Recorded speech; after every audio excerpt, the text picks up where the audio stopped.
umagang ito ay dumako na po tayo sa kanyang salita na ating pag-aaralan. Buksan po natin ang ating mga Biblia sa sulat ng Isaiah chapter 60, 1 hanggang 3. Ayan, meron po tayo dyan presentation. Minsan pa, hinihingi ko po na minsan pa tayo tumayo para sa paggalang sa pagbabasa natin ang salita ng ating Panginoon. Hallelujah. Sabi dyan, sabay-sabay natin basahin. 1, 2, 3, go! Arise, Jerusalem, let your light shine for all to see, for the glory of the Lord rises to shine on you. Darkness as black as night covers all the nation of the earth, but the glory of the Lord rises and appears over you. All nations will come to your light, mighty kings will come to see your radiance. Father God, in Jesus' name, salamat po Panginoon sa banal na salita na binasa namin sa umagang ito. Ikaw ang Diyos, Panginoon, na patuloy, Panginoon, naming tinataas, sinasamba. Salamat sa salita mo namin pag-aaralan. Hinihiling namin sa kapangyarihan ng banal na Espiritu. Lord, patuloy po kayong magturo, mangusap. Patuloy kayong pumilos, Panginoon, through your words. Bless your word this morning. Bless every heart, Panginoon, na paglalagyan ng iyong banal na salita. Salamat, Lord, sa mga good things, Panginoon, na nanggagaling sa inyong salita. Salamat sa umagang ito. Wala kaming ibang itinataas, Panginoon, sa lugar na ito. Inyong dakilang pangalan lamang, Ama. Sa pangalan ng aming Panginoon sa Kristo, lahat ay magsabi ng Amen. Amen. Hallelujah. Tayo makaupo sa presensya ng Diyos. Welcome din pala sa family ni Sister Jen at ni Brother Noel. Ayan. Naniniwala ako na hindi ito yung huli na pagdalo ninyo sa luwain ng Panginoon. Kundi ito'y simula pa lamang. Amen? Ito'y pasimula pa lamang na pagsiserve natin sa Lord. So, ngayong umaga po, ang pag-aaralan natin ay pinamagatan ko po na let your light shine. Hayaan natin yung ating liwanag, yung ilaw natin ay magliwanag. Sabi diyan, let your light shine upon others. Ang sabi sa Tagalog na ating binasa doon sa Isaiah, mababalot ng kadiliman ang buong daigdig, ngunit ikaw ay niliwanagan ni Yahweh. At mapupuspos ka ng kanyang kaluwalhatian. Ang mga bansa ay lalapit sa iyong liwanag. Ang mga hari ay pupunta sa ningning ng iyong pagsikat. So, napakaganda ng words na yan na ating binasa, yung Revelation kaya Isaiah. Ayan. Hallelujah. Merry Christmas pala sa lahat. Nag-enjoy ba tayo sa Christmas natin? Yes. Lahat tayo masaya. Kamusta naman yung buong taon natin ngayon? Yung nakalipas na taon. Kamusta po mga Kristiyano? Ayan. Pinagpala mga taga-JCSF? Palakpakan mo, Panginoon, pinagpala. Hallelujah. Tunay, kapag tayo na sa Lord, nagsiserve tayo sa Lord, lahat ng magagandang bagay mararanasan natin. Dahil ang Diyos na pinaglilingkuran mo'y buhay, makapangyarihan, at tunay na siya'y mabuti. So, pag-aral natin sa umaga, about sa light, about sa ilaw. At ang sabi ng Biblia, sabi niya, Jesus is the light of this world. Sabi diyan sa John 8:12, sabi diyan, hallelujah. Ang ating Panginoong si Kristo, siya lamang yung ilaw na sa libutan. Jesus spoke to the people once more and said, I am the light of the world. If you follow me, sabi niyan, you won't have to walk in darkness. Because you will have the light that leads to life. Sabi niya, muling nagsalita si Jesus sa mga tao. Sinabi niya, ako ang ilaw. Si Jesus mismo nagsabi, ako ang ilaw na sa libutan ito. Ang sumusunod sa akin ay magkakaroon ng ilaw sa kanyang buhay at binalalakad sa kadiliman. Totoo mga kapatid, nung wala pa si Jesus sa buhay natin, hindi siguro natin na-appreciate yung mga blessings sa buhay natin. Di ba? Nung hindi pa natin nakakilala ang Panginoon, ako noon ganun din Nung wala pa si Lord sa buhay ko, yung mga puro negative. Yung nasa isipan, puro negative yung mga bagay. Diba? Pero siguro, nung nakilala mo si Jesus, nung tinanggap mo siya, lumiwanag na yung buhay mo. Amen ba? Tanungin mo ang katabi mo, kapatid, maliwanag na ba yung buhay mo ngayon? Ha? Kapag si Jesus nasa sa atin, tsaka lang natin nakikita yung mga good things. Even yung maliit na bagay, dati kahit malaki, hindi natin nakikita, hindi natin napapahalagahan kasi wala si Jesus. Pero kahit maliit na bagay, kung si Jesus nasa iyo, maliwanag, na-appreciate natin. Na-appreciate natin yung good things na sinasabi ng Diyos, na ginagawa ng Diyos, di ba? Sabi nga ng Lord, na let there be light, di ba? Kaya yung ilaw na yan, ilaw na nakikita, yung liwanag na nakikita natin, ang simbolo po niyan ay walang iba kundi ang ating Panginoong Jesucristo. At another symbol ng light. Tingnan mo natin ano ba yung symbol ng light. Sabi dito sabi diyan, Word of God is light. Yung salita ng Diyos, liwanag pala ito. Ilaw pala ito. At sabi ng awit, sabi niya sa awit 191:05, sabi diyan, your word is a lamp to guide my feet and a light to my path. No? At sabi na salita ng Lord, ang salita mo'y tanglaw na sa akin ay patnubay, no, liwanag na tumatanglaw sa landas ko, daraanan. So, yung salita ng Lord, no, ang salita ng Diyos na ating pinag-aaralan, ito pala ay ilaw din. Tanglaw din sa bawat isa sa atin. Di ba? Kaya nga, kapag ikaw ay nagbabasa ng salita ng Lord, ng salita ng Diyos, sinusunod mo yung salita ni Jesus na itinuturo ipinapamuhay natin, ang salita na yan ay ilaw. Ilaw sa ating mga buhay. Di ba? Kaya kung ikaw ay may Jesus, may Word of God ka na binabasa at ipinamumuhay, di ba? Ikaw ay magiging ilaw. Pero kung wala si Jesus sa'yo, di ba? Hindi mo pinapamuhay yung salita ng Diyos, kapatid, wala kang liwanag. Ikaw ay nasa kadiliman. Pero kung tinanggap mo si Jesus bilang Lord and Savior, congratulations. Sino tumanggap kay Jesus dito? Congratulations, kapatid. Kasi naniniwala ako. Si Jesus is light, the Word of God is light, at ikaw na kay Jesus, tinanggap mo si Jesus, ikaw din ay magiging ilaw. Amen. Gusto ba natin maging ilaw ng mundong ito? Hallelujah. Ngayon po, tanong, bakit pa kailangan natin paliwanagin? No? Kung nasa atin na si Jesus, nasa atin yung kanyang salita, bakit kailangan natin paliwanagin yung ilaw na nasa atin? Nasabi, kasi ang mundong ito ay nababalot ng kadiliman. Yan po yung katotohanan, no? Kasi yung kadiliman, ito yung nagsisimbolize ng darkness, di ba? Symbolize kawalang pag-asa, ng kasalanan, ng kaguluhan, at ng gawa ng mga kaaway. Ang master ng darkness ay walang iba kundi si Satan. Kaya nga kapag isang tao ay namumuhay sa kadiliman, di ba? Talagang wala sa kanya si Jesus, di ba? Kaya nga napakahalaga na ikaw na tumanggap kay Jesus, na sa iyo yung kanyang salita, kailangan i-share natin yung light na nasa atin, di ba? Alam niyo, kapag ang isang tao ay wala sa liwanag, di ba? Wala sa kadiliman, sa liwanag, sa light ng Lord, nasa kadiliman pa siya, hindi po niya alam kung siyang sa pupunta. Di ba? Kapag tayo naglalakad na madilim, hindi natin alam yung direksyon. Tama? Hindi natin alam yung direksyon ng buhay natin. Di ba? Kapag ikaw ay nasa dilim. Alam mo, maraming mga tao, minsan pag kinakausap mo, kung kilala ko ang Diyos, nasunod ako sa Diyos, di ba? Pero tanongin mo, kapag ikaw ba namatay, marami ako nasira na ganyan. Minsan, hindi naman natin tinatakot. Pag tinatanong lang natin, di ba wala, napag-usapan, pag ikaw ba namatay sa magpunta, langit ba ang piyan, no? Ang tao hindi alam. Tama? Kapag ang tao na sa kadiliman, hindi talaga nila alam. Di ba? Karamihan na sagot, hindi ko alam. Di ba? Hindi ko alam. Kasi wala pa naman nakapunta dun sa langit. Di ba? Sasabihin ng tao. Diba? Pero pag tinanong mo, yung tunay na Kristiyano, sabi mo nga, kung si Jesus ay nasa kanya, di ba? Si Jesus ang light. Tapos yung salita ng Lord ay pinapamuhay niya, alam niya yung mga pangako ng Diyos. Pag tinanong mo ngayon sa tao, kapag ikaw namatay sa kapunta, alam yan. Tama? 100% sasagot niyan, langit. Tama? Kahit kayo ba tanggalin pag tinanong mo, di ba, na sumusunod kay Lord, na natuturuan sa church, na tamang turo, sasagot niyan pag ikaw namatay, sa heaven. Tama?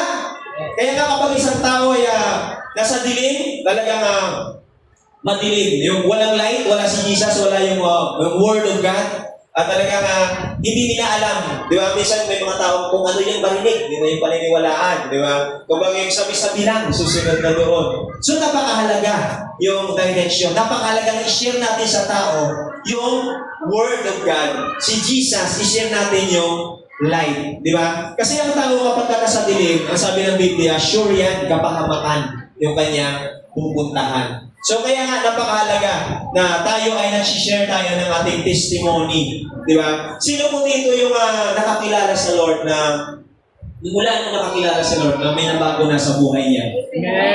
Kahit 10% o 20%. Di ba? Kahit konti lang yan, naranasan mo yung pagbabago, dapat huwag natin sarilinin, i-share natin.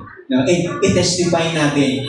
Napaka-importante po na ipatutuo natin yan, di ba? Kasi minsan may mga tao na struggle sila, may mga napagdadaanan, di ba? Tapos ikaw, nadaanan mo, pinalaya ka ng Lord sa bagay na yun, nakawala ka sa depresyon, di ba? Nakawala ka doon sa mga bagay, sa mga bisyo, sa mga hinanakit, sa mga galit, di ba? Kaya nga, dapat i-share natin yan, i-testimony natin yan, di ba? Kasi kapag ginawa natin yan, kapatid, nagiging liwanag ka sa ibang tao. Kaya sabi sa Mateo 5:14, tingnan niya natin, sabi diyan, sabi ni Jesus, kayo ang ilaw ng sanlibutan ito, sabi niya, ang isang lungsod na nakatayo sa ibabaw ng burol ay hindi maitatago. Kaya nga, napakahalaga no, na i-share natin yung light, di ba? I-share natin yung light ng Lord. Okay. Siguro nung wala pa tayo sa Panginoon, di ba? Yung hindi pa natin kasama ang Lord. Siguro master natin yung gumawa ng hindi maganda, di ba? master natin yung mga bagay na nasa kadiliman. Siguro naman kung nasa Lord ka na, behave ka na ngayon. Tama? May behave ba dyan? Tingnan mo yung katabi mo. Behave ba yung katabi mo? Yeah. Nung wala pa tayo sa Lord, siguro mga tayo, di ba? Pero kung ngayon, baka naman behave lang yung pagtulog. Pero dapat pag nasa Panginoon ka, nakukuha natin yung liwanag ng Lord. Nagiging behave tayo, di ba? Nagiging mabuting tao tayo dahil sa kabutihan ng ating Panginoon. So, let's share, di ba? Patuloy natin i-share yung mga Word of God, di ba? Maaaring hindi natin kabisado yung Bible, tama? Hindi natin kabisado yung mga verses, yung Biblia, pero sana tuwing umaattend tayo ng Sunday, may natututunan tayo sa church. Amen? Tatanungin ko kayo, mula nung kailan pa kayo dumalo ng church? Kailan pa kayo na-save? Di ba? Wala ba noon hanggang ngayon? Alam ko hindi natin mahirap bang sa ulo ng Biblia, mahirap bang sa ulo ng mga verses. Pero sana every Sunday na napunta tayo sa church, meron tayong natututunan doon sa mga tinuturo ng mga leader, ng mga pastor. Amen? Dapat yung mga salita ng Lord na ating napapakinggan. Kaya minsan sinasabi ko, pag napunta tayo ng church, magdala tayo ng ballpen, lapis, di ba? Alam niyo, prayer ko every Sunday. Dati ako wala din akong alam sa Bible, wala akong alam sa salita ng Lord. No, pero yun nga, pag nagde-desire tayo, pag ginusto natin, tutulungan tayo ng Lord. Yung Holy Spirit, tutulungan tayo na maunawaan. Di ba? Kaya mahalaga na bawat isa sa pagdalo natin. Pupunta tayo ng Sunday, ng Friday, di ba? Dapat pagdalo natin sa gawain, may natutunan tayo para yung Diyos, di ba, mabago yung buhay natin. Di ba? Alam mo dito sa church, sa JCSF, na mamuna nga, natuwa ako kasi dito, kahit ako, ayaw ko yung sermon, gusto ko yung magkaroon tayo ng hope, magkaroon tayo ng pag-asa, di ba? Yung mabago yung buhay natin. Amen? Sino yung gusto mabago yung buhay niya? Amen. Hindi yung yung bagong taon ay mabagong buhay. Hindi yung gano'n. Dapat, habang napunta tayo ng church, habang natalo tayo sa gawain ng Panginoon, di ba? Nababago yung buhay natin. Napakahalaga na yung narinig natin mensahe pag Sunday na ipapumuhay natin Lunes hanggang Sabato. Di ba? Na yung mga natututunan natin dito na ipapamuhay natin sa araw-araw, nagagamit natin. Kasi sayang yung salita ng Lord na naririnig natin dito sa church tapos hindi naman natin na-apply sa ating mga buhay. Di ba? Kaya napakahalaga. Yung napakahalaga na tayo ay maging ilaw. Di ba? Napakahalaga na yung ikaw ay maging light. Sabi mo sa katabi mo ulit, kapatid, dapat maging light ka. Maging ilaw ka. Sa tahanan, sa barangay, sa bayan, maging ilaw. No? Ano yung isa? May mga tao kasi tayo minsan nakakausap na yung iba mga problemado sila, di ba? Kapag ikaw ilaw na, alam mo yung salita ng Diyos, si Jesus na sasayo, yung lalabas dapat sa bibig mo, maganda. Halimbawa, may nakausap kang depressed. Lumapit sa'yo, humingi tulong, di ba? Parang kwento. Tapos sasabihin mo, pwede ba niya yung kapitbahay namin yung magbigti? Sa tingin niyo, nasan yung light, di ba? Dapat pagkaganyan yung tao, nandun yung encouragement. Alam mo, taga-JCSF, magaling mag-encourage yan. Amen? May gift of encouragement na binigay ng Lord. Hallelujah. Hallelujah. Alam niyo, minsan kasi yung mga tao, yung talagang walang-wala na, yung talagang grabe na yung bagsak nila. Kapag tayo nagpapatotoo ng kabutihan ng Lord, minsan, Minsan may nakausap ka tao yung parang isang terma na lang na isang Pedro ay go na, di ba? Minsan talaga ang hirap mag-encourage doon sa taong gano'n. Pero the way you speak, di ba? Alam mo mga kapatid, kasi sa atin, may mga bagay minsan na imposible talaga pag dinig, wala ka talaga sa pag-asa. Pero sa Diyos, sabi ko sa inyo, lahat posible. Basta pagpagamit ka, maging ilaw ka lang. The way you speak, di ba? Kahit sabi mo, ay, wala nang pag-asa, talagang 50-50 na. Sa'yo yan, pananaw mo yan. Pero pagdating sa Diyos, posible lahat ang bagay. Tandaan natin. Ang mahalaga lang, si Jesus nasa iyo, ang Word of God nasa iyo. At kapag ang bagay na yan ay nasa iyo, kapatid, magpagamit ka, maging ilaw ka rin sa iba. So, topic natin sa umagang ito ay let your light shine. Basahin ko ulit sa Tagalog. Ang sabi nito, bumangon ka, Jerusalem, at sumikat na tulad ng araw, liliwanagan ka ng kaluwalhatian ni Yahweh. Mababalot ng kadiliman ng buong daigdig, ngunit ikaw ay liliwanagan ni Yahweh. At mapupuspos ka ng kanyang kaluwalhatian, mababalot ng kadiliman ng buong daigdig, ngunit ikaw ay liliwanagan ni Yahweh. At mapupuspos ng kanyang kaluwalhatian. Mapapansin natin sa mensaheng ito, nais ng Diyos na tumayo ka. Nais ng Lord na mag-arise ka. Ang sabi nyo sa English, arise and shine. Nais ng Lord na mag-arise ang bawat isa. Amen? Na kanyang mga tinawag, mga pinili, di ba? Nais ng Lord na tayo mag-arise. Tapitin mo yung katabi mo sa balikat. Kapatid, arise! Huwag masyadong malakas, baka-aray. Arise! Arise and shine. Di ba? Dapat tayo mag-arise. Bakit arise? Kasi alam niyo mga kapatid, kapag halimbawa ikaw, kaya nakahiga, kapag ikaw nakahiga, hindi mo kayang buksan yung ilaw. Tama? Kailangan mong tumayo. Di ba? Kailangan natin tumayo para tayo ay magliwanag. Di ba? Para magliwanag yung ating buhay. Kasi kapag binuksan natin yung ilaw, nakahiga tayo, hindi natin kayang gawin yan. Dapat tayo ay nakatayo. Kaya nga kung isang church, di ba? Ay walang ilaw, walang light. Hindi nakatayo. Mga church na yan, walang pagkakaisa. Di ba? Nagsisiraan ang church na yan, nasa kadiliman. Di ba? Kung ang church ay hindi nakatayo, hindi sa tumayo, ang church na yan ay hindi yan lalago. Tama? Ano ba sa tingin nyo yung JCSF? Yung JCSF kaya nakatayo yung church? Ano sa tingin nyo? Amen! Amen! Amen! Ang church ng JCSF Cavite City ay nakatayo at nagliliwanag. Amen! Amen! Palakpakan mo ang Panginoon. Hallelujah! Kasi nakikita ko ang church na sumusuporta sa gawain ng Lord. Sumusuporta sa kids, sumusuporta sa youth, di ba? Sinusuportahan yung mga gawain ng Panginoon. Kaya nga, naniniwala ako, habang nagliliwanag yung church, yung mga tao pupunta sa church yan kasi nakikita nila yung liwanag ng Diyos. Amen? Nagpipray ba kayo ng patuloy na magliwanag ang church natin? Yes. Congratulations sa inyo. So, why does God want you to shine? Di ba? Bakit ba nais ng Lord na ikaw ay magliwanag? No? Titignan natin, bakit ba nais ng Lord? Di ba?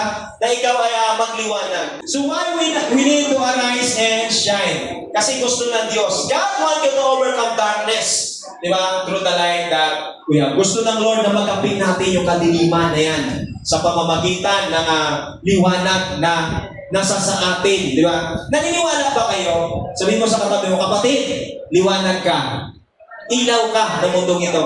At walang pwedeng itapat ang Diyos doon sa dilim, kundi ikaw. Walang iba. Kasi walang ibang kukuhanin ng Lord. Sabi ko kanina, sino tumanggap kay Jesus bilang Lord and Savior? Kanino nananahan yung kanyang salita? Sa'yo. So ikaw ay liwanag. Kaya, hindi kukuha ang Diyos ng tao sa dilim para itapat doon sa dilim. Kundi ikaw. Amen? Sabi mo sa katabi mo, kapatid, ikaw. Ikaw yung itatapat ng Diyos, di ba? Doon sa dilim. Para ikaw ay magliwanag. Ikaw yung gagamitin ng Diyos na pantalo doon sa dilim. Di ba? Kasi tayo ay children of light. Ang sabi nga ni Paul dito, sabi dito sa Ephesians chapter 5, verse 8. Hallelujah. Ang sabi ni Paul dyan, for once you were full of darkness. Katotohanan yan. Di ba? But now you have light from the Lord to live as people of light. Di ba? Ang sabi niya, dati kayo'y nasa kadiliman, ngunit ngayo'y nasa kaliwanagan na, sapagkat kayo'y nasa Panginoon, mamuhay kayo ngayon ang nararapat sa mga taong nasa liwanag. Kaya nga, Walang makakatalo doon sa dilim. No? Walang makakatalo kundi ikaw na nasa kay Kristo. Di ba? Kasi hindi pwedeng dilim. Gagamitin mo panlaban sa dilim. Kailangan liwanag yung tatalo doon sa dilim. At ang sabi nga dito sa John 1 verse 5, sabi niya, the light shines in the darkness and the darkness can never extinguish it. Nagliliwanag sa kadiliman ang ilaw at hindi ito nagapit kailanman ng kadiliman. So makikita natin, kapag ikaw nasa liwanag, hindi ka magagapi. Tama? Hindi ka matatalo. Di ba? Kasi kung ikaw ay nasa liwanag na, nasabi ng salita ng Lord, napakaganda. Di ba? Hindi ito nagapi kailanman ng kadiliman. Alam nyo, kahit ikaw ngayon ay pinakabagong Kristiyano, halimbawa natin yung 1 month pa lang o 2 months ka pa lang Kristiyano, kapag ikaw ay uma-attend ng church, tinanggap mo si Jesus, nakarinig ka na ng Word of God. Kapag nagkaroon kayo ng reunion, sabihin ko sa iyo, ikaw yung pinakamaliwanag. Mag-reunion kayo ng mga dati mong katropa, dati mong kakilala. Sabihin ko sa iyo, kahit bago ka pala Kristiyano, ikaw yung pinakamaliwanag. Ang sabi diyan, you overcome darkness through the light that we have. At sino yung light na yon? Si Jesus na nasa sa atin. Kaya nga, ang sabi ng Lord, light is more powerful than darkness. Kaya nga sabi ng salita ng Panginoon, ang liwanag ay mas makapangyarihan. Di ba? Kaya nitong gapiin yung kadiliman. Kaya nga kung sa iyo, nasa iyo na si Jesus, mula nang tinanggap mo si Jesus, hanggang ngayon, dapat i-sustain natin yung pagsiserve natin sa Lord. Huwag yung hanggang 2025 lang. Amen? Kailangan tuloy-tuloy. Di ba? Tuloy-tuloy na magliwanag yung ating mga buhay. So, how to overcome darkness? Tingnan nga natin. Meron akong nilagay na 2 bagay lang dyan na paano ba natin ma-overcome yung darkness? Basahin natin sabay-sabay ng malakas. Sabi yan, live in righteousness. Matatalo natin yung kadiliman kapag tayo ay namumuhay sa katwiran. Ang sabi ng Romans 12:21, sabi ng salita ni Paul, ang sulat ni Paul, don't let evil conquer you, but conquer evil by doing good. No? Ma-overcome natin yung darkness, di ba, kapag tayo ay namumuhay sa katwiran, namumuhay sa kabanalan. Huwag kayong palain sa masama, kundi daiginin nyo ng mabuti at masama. Alam niyo ang mindset ng mundo? Alam niyo ang mindset ng mundo? Diba? Kapag ginawa ka ng masama, gantihan mo na masama. Yan ang mindset ng mundo. Kapag pinato ka ng tinapay, ano sabi ni Jesus? Sabihan natin, batuhin mo na. Kising ba kayo? Kapag pinato ka ng bato, batuhin mo na. Yeah, tinapay nyo. Tingnan ko lang. Tinitingnan ko lang kung nakikinig kayo. Diba? Kapag pinato, diba? Ang sabi ni Jesus, diba? Gawan mo lang mabuti yung gumagawa sa'yo ng masama. Love your neighbor as yourself. Di ba? Doon ang utos sa panahon ni Moses, kamao sa kamao, ngipin sa ngipin. Pero kay Jesus, binago na yan. Di ba? Love your enemy. Isa yan sa pinakamahirap na gawin. Yung mahalin mo yung kaaway. Di ba? At sabi nga, ipanalangin nyo yung mga umuusik sa inyo. Alam mga kapatid, kapag ginawa ka ng masama at ginatihan mo ng masama, hindi makikita yung light sa buhay natin. Tama? Pero kapag ginawan ka ng masama at ginawan mo sila ng mabuti, naniniwala ko, ang Lord nasa buhay mo. Amen?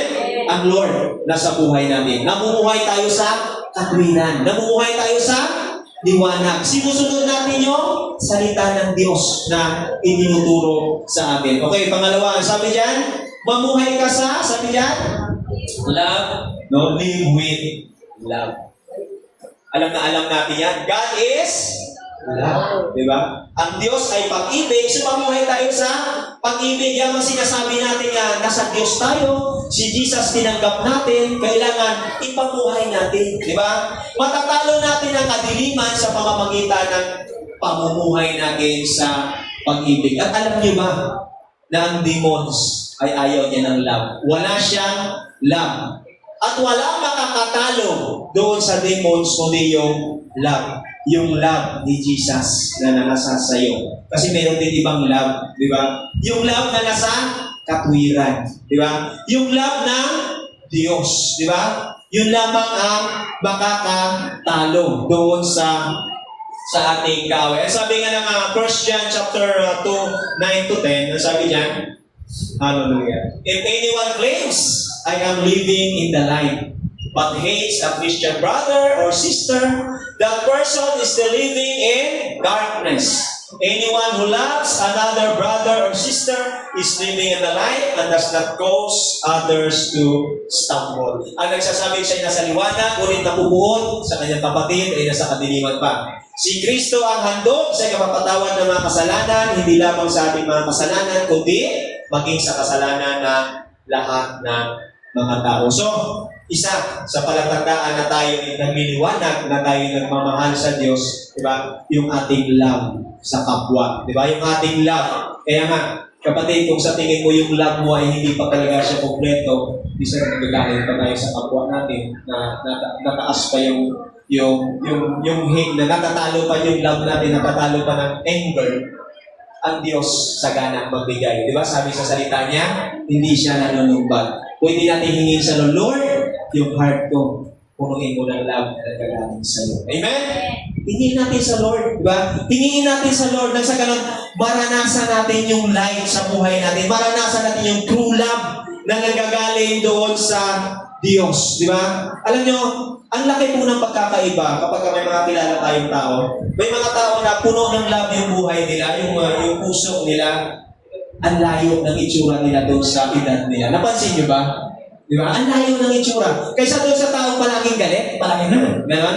Yung mukha parang pasas na pinumot. Diba?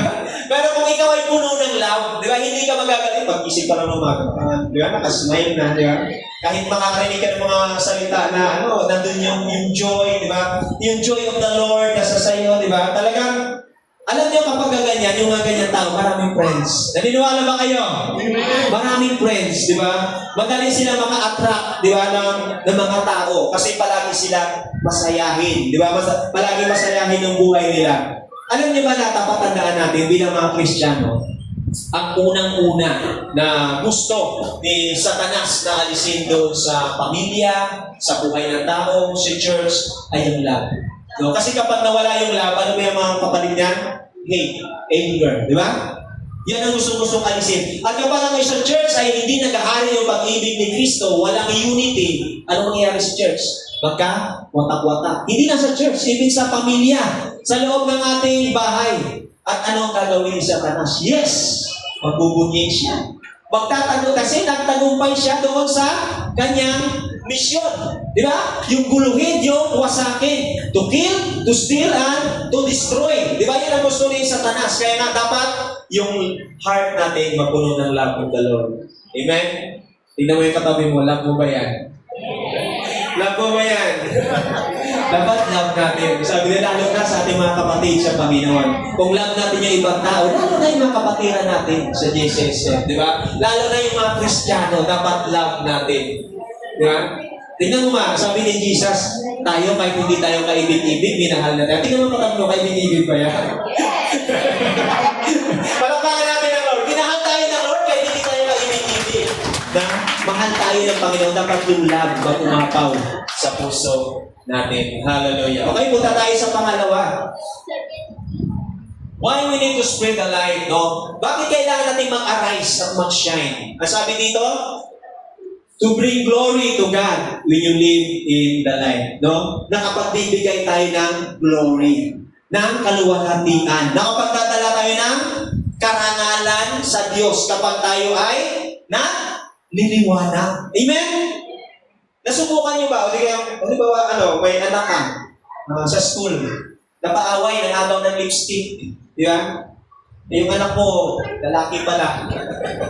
Nangagaw ng lipstick. Yeah. Sa tingin niyo ba kapag ganyan, nabibigyan ba ng karangalan yung magulang? O di kayo palaging pinapatawag doon sa barangay? Di ba? Yung anak mo palagi, di ba? Alam niyo kapag ganyan, hindi na kapagbibigay ng glory sa magulang. Di ba? Kumbaga, nakakahiya sa kapitbahay, nakakahiya sa kakilala, at sigurado, tandaan natin, kapag ang anak mo ganyan, maging pala palaway, kanino refleksyon yan? Kanino sisi? Sa magulang. Kahit naman ginawa natin, hindi na lang ito na maayos yan, tinuruan ka na maayos yan. Di ba? Baka sabihin ng tao, kasi mag-disiplina na magulang na to. Di ba? Ba't ganun yung anak? Di ba? Kahit naman ginawa natin yung best natin. Pero kung yung anak natin eh palaging may honor, siyempre, proud ka. Di ba? Palaging may medal, proud ka. Alam niyo ba? Sa Lord, ganun din. Amen? Sa buhay natin, ganun din. Yamang sinasabi mo na born again ka, na Kristiyano ka, na follower ka ni Christ, di ba?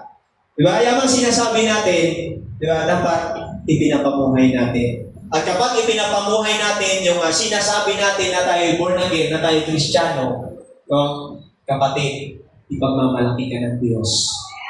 Nabasa niyo yung kwento ni Job. Di ba? Doon sa kwento ni Job, pag-uwi niyo, basahin niyo yung kwento ni Job. Yung kwento ni Job, napansin niyo, ipinagmalaki siya ng Diyos kay Satanas.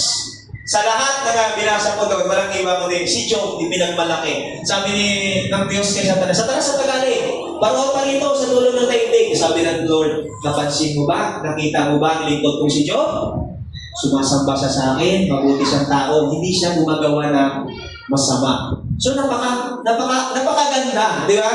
Mabait siyang tao, sabi ng Lord, sumusunod may takot sa akin. Napakaganda yung ipinagmalaki. Di ba? Ipinagmalaki ng Diyos. No? Kapag tayo nagbibigay ng glory sa Lord, ipinagmamalaki pala tayo ng Diyos. Amen? Hallelujah. Sabi mo sa katabi mo, kapatid, ipinagmamalaki ka pala ng Diyos kay Satanas. Amen? Ipinagmamalaki ka. Ang sabi nga dito, sa Isaiah chapter 6 verse 2, ang sabi dito, hallelujah. Mapabalot ng kadiliman ang buong daigdig, ngunit ikaw. Yan, darkness as black as night covers all the nation of the earth. But the glory of the Lord rises and appear over you. Mapabalot daw yung kadiliman yung buong daigdig, ngunit ikaw, liliwanagan ka ni Yahweh at mapupuspos ka ng kanyang kaluwalhatian. Ibig sabihin, diliwanagan. Kapag tayo diliwanagan na ng Diyos, nasa atin yung liwanag ng Diyos, hindi pwedeng hindi makita ng mga tao yan. Amen? Hindi pwedeng hindi makita ng asawa mo, ng mga mahal mo sa buhay. Di ba? Hallelujah. Siguro nung sumali ka sa JCSF nung wala ka pa sa Panginoon, nung sumali ka sa JCSF nung wala ka pa sa JCSF, ba konting bagay lang na pagkakaliting ka. Di ba? Konting bagay lang, pinapatulan mo. Di ba? Pero siguro ngayon, nasa JCSF ka, yung joy of the Lord nasa iyo. Tama? Nung ikaw nasa Panginoong Jesus na, di ba? Tingnan niyo natin dyan ang sabi sa Genesis chapters 1, 16 hanggang 17. Ang sabi rito, God made two great lights. The larger one to govern the day, and the smaller one to govern the night. He also made the stars. God set these lights in the sky to light the earth, to govern the day and night, and to separate the light from darkness. And God saw it was good. Doon ganda yung dulo, sabi niya, nakita ng Diyos, no, yung liwanag, ang ganda raw. Kapag ikaw pala naliliwanag, ang ganda mo. Sabi mo sa katabi mo, kapatid, ang ganda mo pala. Di ba? Nakikita ng Lord, ang gandang lalaki, ang gandang babae. Di ba? At sabi nyo, dinikha ng Diyos ang dalawang malaking tanglaw, ang araw upang mabigay ng liwanag sa maghapon at ang buwan upang tumanglaw sa gabi. Ilikha rin niya ang mga bituin. Nilagay niya sa langit ang mga tanglaw na ito upang mabigay ng liwanag sa daigdig. Tumatanglaw ang araw at gabi, kung araw at ang gabi, magbukod sa liwanag at dilim. Nasiyahan ng Diyos na ito'y mamasdan. So, talagang napakaganda. So, ibig sabihin, nung ikaw, tayong lahat, tinawag tayo ng Lord. Di ba? Si Jesus tinanggap natin. Si Jesus is light, naging light tayo. Di ba? Ang Word of God sa atin, di ba? Dapat, yung Word of God patuloy, may pamuhay natin para maging light tayo. At ang sabi niya, magsabog ng liwanag sa sanlibutan. Di ba? Magsabog. So, ibig sabihin yung light na nakatapat sa iyo, na galing sa Diyos, huwag mong pigilan, dapat maisabog mo yan. Amen? So, pumalakpak sa Diyos sa may mga light. Hallelujah. Hallelujah. Ang sabi ng Ephesians chapter 5 verse 8, sabi dito, for once you were full of darkness, but now you have light from the Lord. So live as people of light. For once, sabi niya, dati. Sabi niya, kailan yung dati? Nung wala pa tayong ilaw. Di ba? Nung wala pa si Kristo. Dati. Sabi niya, dati ang buhay natin ay madilim. Di ba? Dati. Di ba? Dati yun. Pero ngayon, nasa liwanag tayo. Amen? Biyaya, grasya, awa, habag ng Diyos ang nasa sa atin. Kaya nga dapat, walang ibang maparangalan kundi ang Diyos sa buhay natin. Amen? Hallelujah. Napakabuti ng Lord. Kasi alam niyo mga kapatid, kahit sabihin natin, na-attend ako sa JCSF. May bago akong church na hinatinan ngayon Pero hindi na babago yung buhay natin, di ba?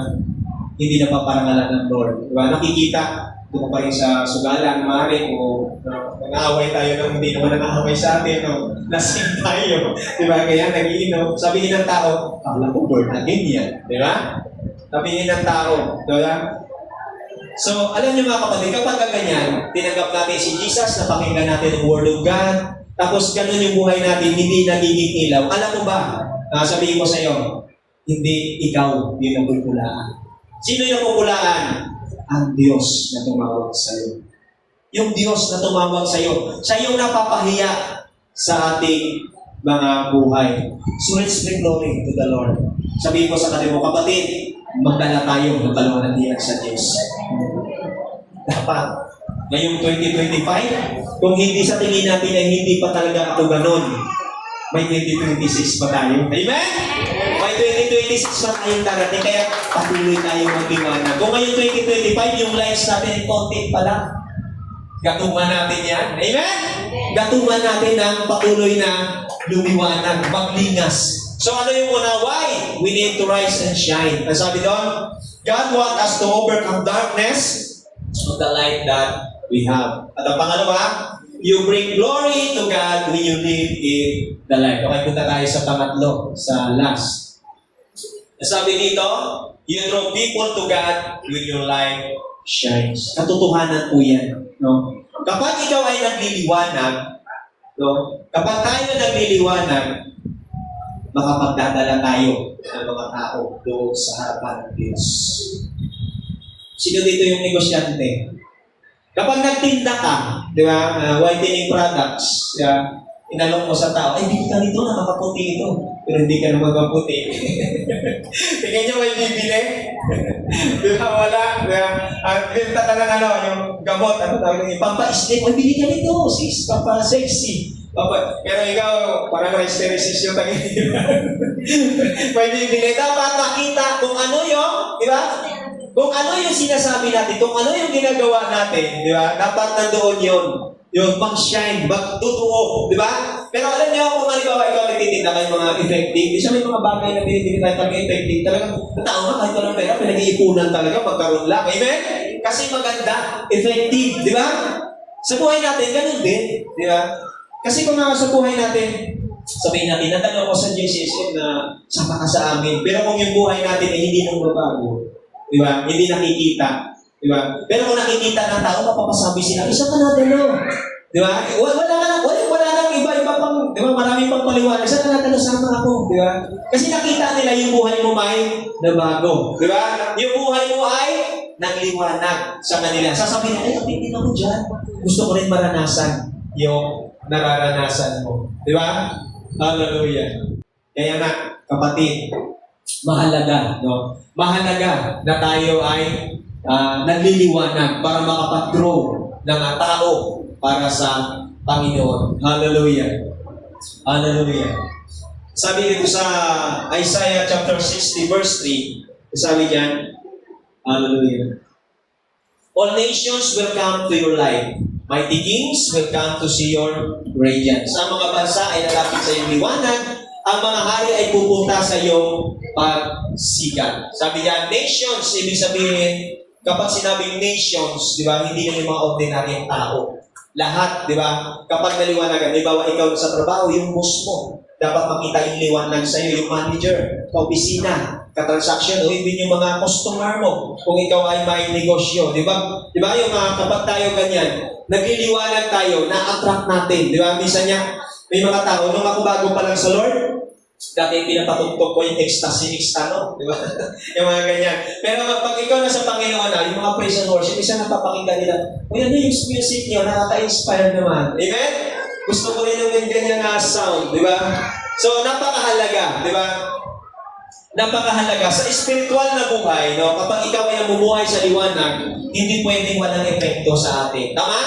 Kapag tayo namumuhay na sumusunod sa Lord, namumuhay tayo sa liwanag, hindi pwedeng walang epekto sa buhay natin. May kasabihan nga tayo Hallelujah. Kapag ikaw ay nasa kusina, imposibleng hindi ka madumihan. Amen. Naniniwala pa kayo? Sino nagluluto rito? Kapag ikaw nasa kusina, imposibleng hindi ka madumihan, lalo na naalala mo sa probinsya, puro uling doon, pati ilong mo na ulingan, di ba? Ano ibig sabihin yan? Tayo nandito pa sa mundo, nasa katawang lupa tayo. Di ba? Hindi pwede, di ba? Hindi tayo yung banal na banal. Di ba? Talagang nandoon yung kasalanan. Di ba? Nandoon yung kasalanan. Di ba? Kasi nandoon ka. Pero, sabihin ko sa inyo, kapag ikaw ay nakatutok, sumusunod sa ating Panginoon, sa ating Diyos, hindi pwede na hindi ka mabago. Hindi pwede na hindi magliwanag ang buhay mo. Hindi pwedeng hindi ka mahawaan ng presensya ng Diyos kapag sumusunod ka sa Diyos. Amen? Nag-gets natin. At napansin niyo ba yung si Moses noon? 40 days and 40 nights doon sa bundok, di ba? Sa Mount Sinai, di ba? Umakyat siya doon. Nasa presensya siya ng Lord. At nang bumaba siya, yung glory ng Lord nasa kanya. Amen? Yun yung ibig sabihin. Hindi pwedeng nasa kusina, hindi ka pwedeng hindi madumihan. Pero habang ikaw ay sumusunod sa Panginoon, naniniwala ako, di ba? Tayo ay patuloy na magliliwanag. Di ba? Kaya sabi diyan, lahat ng mga bansa ay, di ba, lalapit sa iyo. Di ba? Kapag may liwanag, si Mayor noon, nung binuksan yung paliwanag, kinausap ka, punta kayo sa PN kasi may lights, di ba? Di ba hindi? Di ba? Personal tayo pumunta kasi narinig natin, nakita natin, di ba? Kaya yung mga tao doon, pumunta sila sa pailaw, di ba? Kasi narinig nila, di ba? Narinig nila na mayroon. Napansin nyo ba yung sa bahay kapag nagbukas ka ng ilaw, yung umulan, tapos biglang tumigil. Yung gamo-gamo, di ba? Yung gamo-gamo, kapag once yan, yung gamo-gamo, may picture. Kapag binuksan mo yung ilaw, na-picture wish you ka, bakit?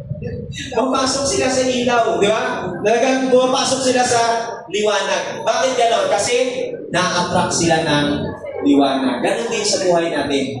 Kapag tayo nagliliwanag, di ba, na-attract yung mga mahal natin sa buhay, yung mga tao. Subukan nyo na patayin yung liwanag. Ano mangyayari sa gamo-gamo?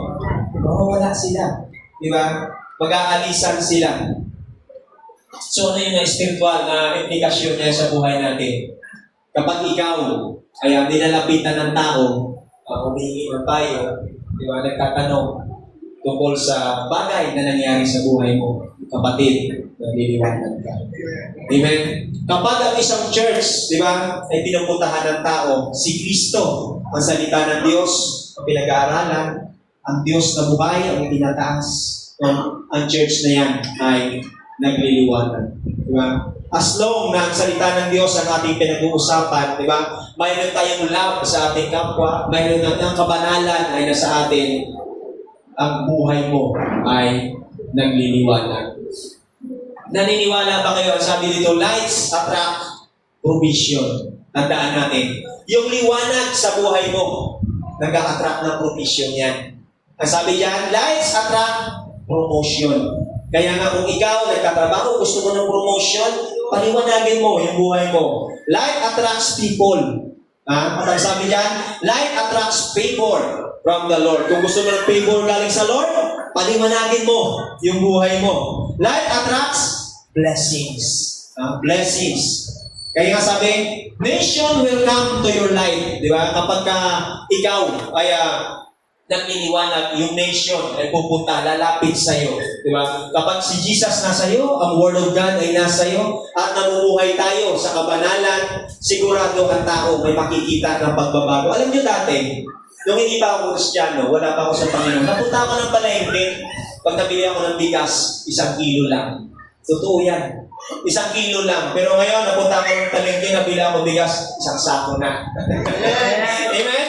Yung mga simple lang, yung simple pagbabago, di ba? Isang kilo na, na-enjoy ka na. Dati napunta ako palengke, kami mag-asawa. Yung budget namin, nagreklamo kasi konti. Kaya nagreklamo kasi konti ng budget, di ba? Pero ngayon napunta ako palengke, nagreklamo pa rin ako, ang bigat, daming pinamili. Na-gets natin, dapat mayroon tayong difference, di ba? May difference na. Dapat nagliliwanag tayo, di ba? Hindi lang doon sa financial na bagay, hindi doon sa mga spiritual na bagay. Kaya katotohanan kapag naliwanag na sa'yo, maniwala ka. Sabihin mo sa katabi mo, kapatid, patuloy kang magliwanag at ang blessing hahabol sa buhay mo. So arise and shine. Tumayo tayo at magliwanag. Okay, basahin natin ang ating conclusion. Sabi niya sa Mateo 5:14, "You are the light of the world, like a city in a hilltop that cannot be hidden." Okay, basahin natin ng malakas. As we let our light shine in the glory of our Lord Jesus Christ, you overcome darkness. You bring glory to God, and you can draw people into His presence. Come on, arise and shine. Arise and shine.